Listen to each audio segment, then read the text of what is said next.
are opportunistic acts of criminality, with groups of people instigating chaos merely as a cover for looting. Chief activist for the African Democratic Change, Visvin Reddy, joins me now from Durban in South Africa. Visvin, good to have you on the show. As we stand, more than 30 people have died as a result of what we're seeing in the country. Mass looting, arson. Didn't the country's law enforcement, did they fail when they were unable to foresee this? Absolutely. They have completely failed. In fact, we are in a crisis of unprecedented proportions here in South Africa. Looters, criminality is on the increase. Lawlessness is on the rise. There is no respect for the rule of law. And if you look at what's happening in our communities right now, it is shocking. There's no sense of safety. There's no sense of security. Our people, our communities are taking it upon themselves to protect their lives and to protect their property. Our shopping malls have been burnt to the ground. And all of this, the country has intelligence. The intelligence should have reported when former President Jacob Zuma was going to be arrested, that this would have been the repercussions. And we are in the middle of a COVID pandemic right now that is ravaging our country. If you look at our towns, areas like Isipingo, Chatsworth, Phoenix, residents are awake 24 hours. We are protecting our properties because the police are nowhere to be seen. Okay. It's only today. There's a lot that you've said, so let me try to combine everything and ask you my next question. Talk to us about the role that poverty plays. Talk to us about the role that the adverse effects of the coronavirus plays, those two combined in these protests. Remember, in South Africa, over 55% of our population are living below the poverty line. That is in terms of statistics from Stats SA.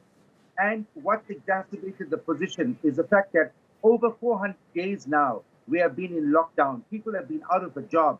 So here was an opportunity where people, what started off as a campaign to free Zuma has turned out to be a campaign that has been hijacked by people who are hungry, people who are angry, and people who are simply looking to get a meal.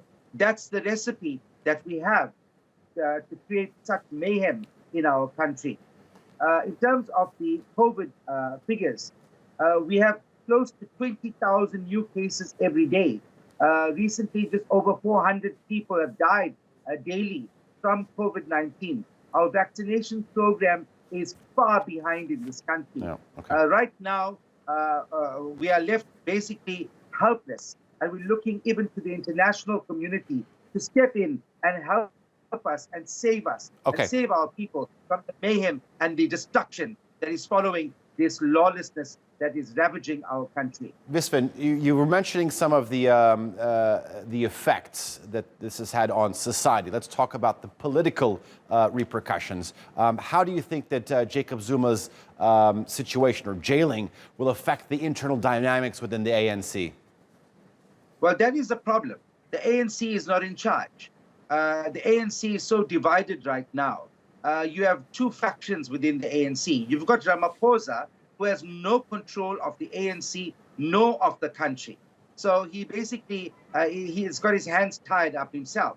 The fact that the ANC has failed to manage the incarceration of Jacob Zuma, and the fact that they've given him scant regard or little respect is what is playing out now in the communities and in the country as a whole. They have underestimated the kind of support that Jacob Zuma has in the country. And he's in prison today not because of corruption or any other sort of skullduggery. He's in there because he failed to appear before court. And that is a matter which could have been negotiated and discussed. He, of course, has got his own legal opinion. But in the main, it was simply saying that he had one or two conditions that needed to be met, which I thought the president could have managed.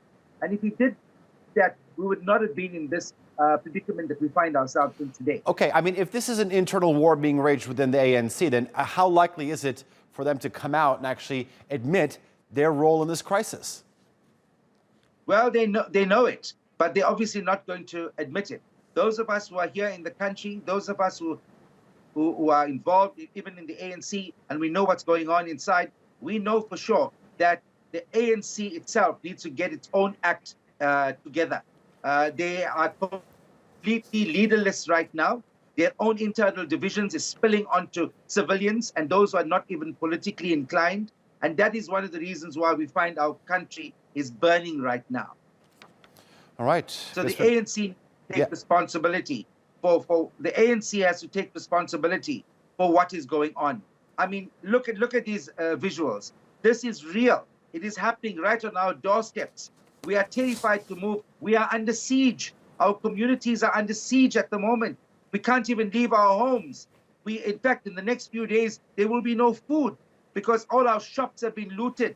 You can't get bread, basic necessities like bread and milk and so on. The same looters are going to be starving shortly. And they're not going to go into the malls, what we foresee. They're going to start moving into residential properties and start looting there as well. Okay. Because we've created a recipe now where people who are in need, desperately hungry, they found an easy way to meet their needs, to loot, to rob, and to steal. And that's a real danger that was brought up by President Ramaphosa. All right, Visvin Reddy, we'll have to leave it there. Thank you very much for joining us here on the NewsHour. I do appreciate your analysis.